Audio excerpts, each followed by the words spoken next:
પાટણ જિલ્લાના રાધનપુરમાં અનેકવાર ગટર પાણી અને સફાઈ વ્યવસ્થાને લઈને લોકો રજૂઆત કરવા આવ્યા છે, છતાંય પાલિકા દ્વારા યોગ્ય કોઈ કામગીરી નહીં કરતા લોકોમાં ભારે રોષ જોવા મળી રહ્યો છે। રાધનપુર નગરમાં મસાલી રોડ, વિઠ્ઠલનગર વિસ્તારમાં રોડ, રસ્તા તથા દુકાનો આગળ ભરાઈ રહેતા ગંદા પાણી સહિતના પ્રશ્નો રહીશોને પરેશાન બનતા લોકોની એક જ માંગ ઉઠવા પામી છે કે તાત્કાલિક ધોરણે કામગીરી કરવામાં આવે।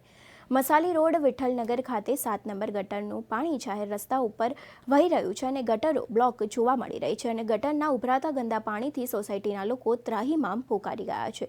રોડ રસ્તા પર ગટરનું પાણી જોવા મળી રહ્યું છે, જેને લઈને દુકાનદારો અને સોસાયટીના લોકો ત્રાહિમામ પોકારી ઉઠ્યા છે, ત્યારે તાત્કાલિક ધોરણે કામગીરી કરવામાં આવે તેવી સોસાયટીના રહીશોની માંગ ઉઠી છે।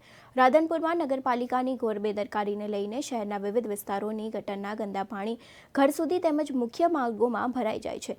મસાલી રોડ, વિઠ્ઠલનગર ખાતે છેલ્લા કેટલાક સમયથી ગટર વ્યવસ્થા અને સાફ સફાઈના નામે મીંડો જોવા મળી રહ્યું છે અને વિઠ્ઠલનગર ખાતે પસાર થતી ગટર ઉભરાતા ગટરનું ગંદુ પાણી રસ્તા વચ્ચે દુકાનો નજીક ભરાઈ રહે છે, તેમજ સોસાયટીના લોકો હેરાન પરેશાન થઈ રહ્યા છે। વારંવાર નગરપાલિકામાં રજૂઆત કરવા છતાંય પાલિકાના સત્તાધીશો દ્વારા કોઈ જ કામગીરી કરવામાં આવી નથી, જેના કારણે આજે અમારે ગંદા પાણીમાં વસવાટ કરવો પડે છે અને મકાનોને પણ નુકસાન થવાની શક્યતાઓ ઊભી થઈ રહી છે। ત્યારે કોઈપણ પ્રકારની નુકસાની અને જાનહાનિ થશે તો તમામ જવાબદારી રાધનપુર નગરપાલિકાની રહેશે તેવું સ્થાનિકો દ્વારા જણાવવામાં આવ્યું હતું।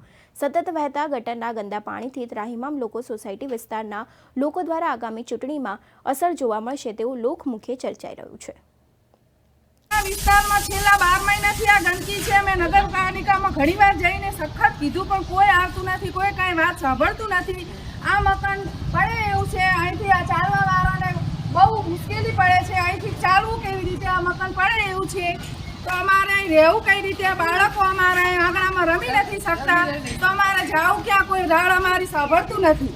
અમારા વિસ્તારની અંદર પાણી ખૂબ ગટરનું ઉભરાણું છે, એના લીધે બધું મકાન પડ્યું છે અને છોકરા રમે છે, મકાન ગરી ગયું છે, એના કારણે માથે પડશે તો જવાબદારી નગરપાલિકાની રહેશે।